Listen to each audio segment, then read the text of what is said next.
Welcome to the conversations around stories and stories around conversations. Spectacular, thoughtful, immersive act streaks out while watching Shereen perform.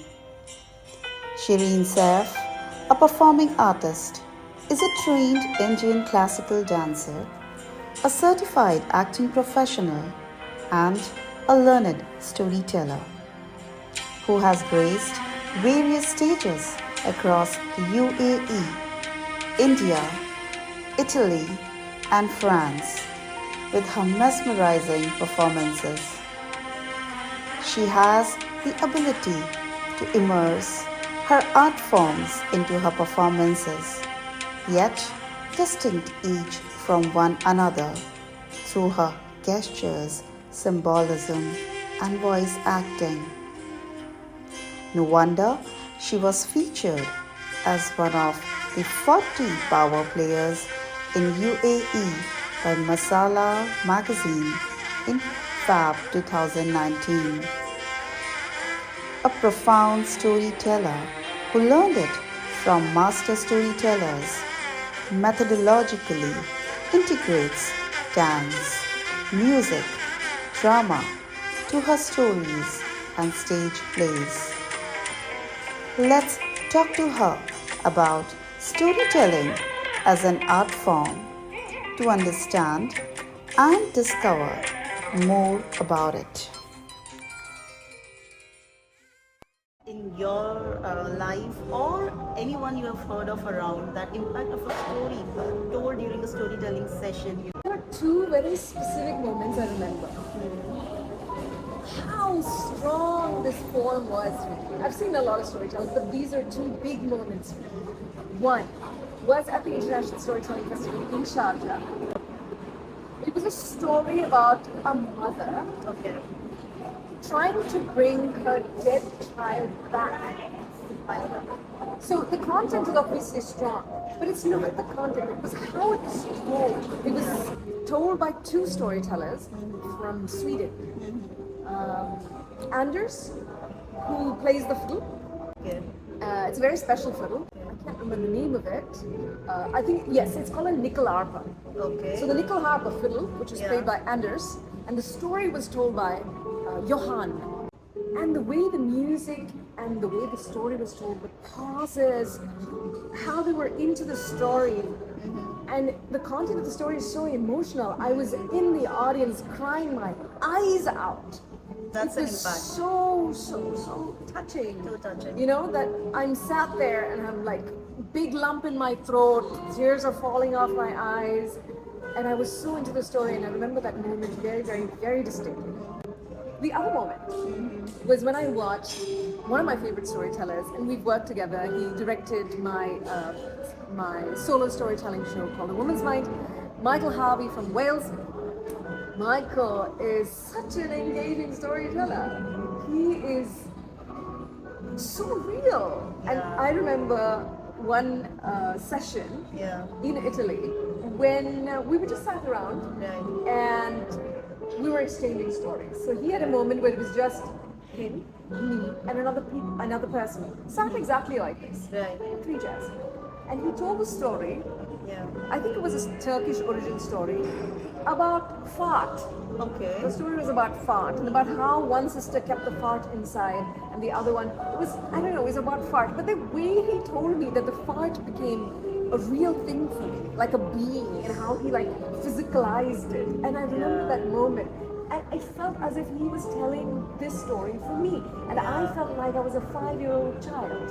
Yeah, that's the power. That is That's incredible. power, And of course, Geeta ma'am, when she tells particularly the story of the lion and the mosquito, I thoroughly enjoy that. And I like the way she characterizes the mosquito, and the mosquito has a voice, and the lion has a voice, and she's told this hundreds of times. The moment you're telling me about this, I am really imagining Geeta ma'am and Yeah. everything. And then she goes, That's so fun. this will be the lion, and then immediately she'll cut to the mosquito and say, I don't believe. So she'll move between voice and body. So embodying that thing is really important. And artists use the rhythm, the pause. These are just the expressions and the movements, but it doesn't come easily. How does that happen with you? I can think of a couple of things. I mean, firstly, confidence Yeah. in yourself and in the story. So what tends to happen is, a lot of people when they tell stories, especially new tellers, they just quickly want to tell the story and leave the stage. Yeah. So that automatically makes us want to rush through things. Right. You may have rehearsed it, and then you're so nervous that you're like, oh my god, I want to make sure that I capture all the points and tell them the story, and then they just go blah, blah, blah, blah, blah, and then they finish it and like, okay, I'm leaving.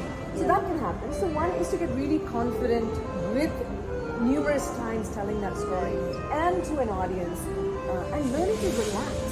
So the first thing, when you get on stage, you might be tempted to start. Once upon a time, there was when you get on stage, at least what I do is I get on stage, I stand at the moment, I take a breath, I pause, and if it's a small audience, I will eye contact every person in that audience. If it's a small audience.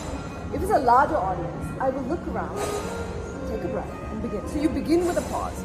So I'm giving you an example. The other thing you have to do is really be comfortable with the material. So what you do is, you chunk the story into parts and you tell it enough number of times that there is a space for improvisation and there is a space for structured telling. And when you know the story long enough, and when you live the story long enough, then you will know the rhythm of the story. And you will know the pauses of the story. There's no artificiality in that. Of course, when you plan it, for example, I said, and then the child fell down to the ground and died. So clearly, I'm not going to move into the next thing, right? So there's a pause that I have to take there. Or when I say, and then he ran to the forest as fast as he could. So you see, I'm sort of going quickly, and then I'll say, but then the moon started to glide over the sky as if it. So you see, I'm allowing my voice to give you a sense of movement, or a sense of gravity.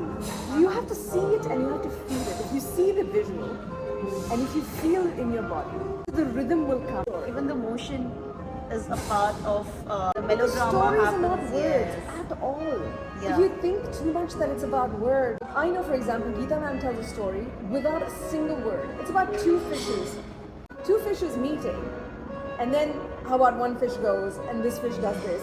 So it's a story just told through gesture. Yes. So I think there's an over dependence on words. Right. You know what I mean? Right. Because a large part of what we communicate is tone of voice, is body language, is the vocal range of it. And when you have extensions and dimensions and kind of an actor to it, then really you make your story impactful. That is how you are able to transcend it to the audience. I remember, when right at the beginning, Paula told me, listen, the story is bigger than you. Yeah. Don't forget that. This story, for example, I tell a lot of stories that are from the Indian tradition, that are legends. I thoroughly enjoy that. Yeah. Thank you so much, Shereen. Thank you so much. Thank you so much for sharing the experience and sharing some know-hows, the trick, which is very critical. And to learn somebody who has been into theatre, who has been an artist, who has been a performer for such a good span of time, I'm sure this might be helpful to all of you who are listening to us right now. And all the listeners out here who are watching us, to go to the webpage of Shereen and look at her Instagram for her work, which is really amazing, and I'm sure she will inspire.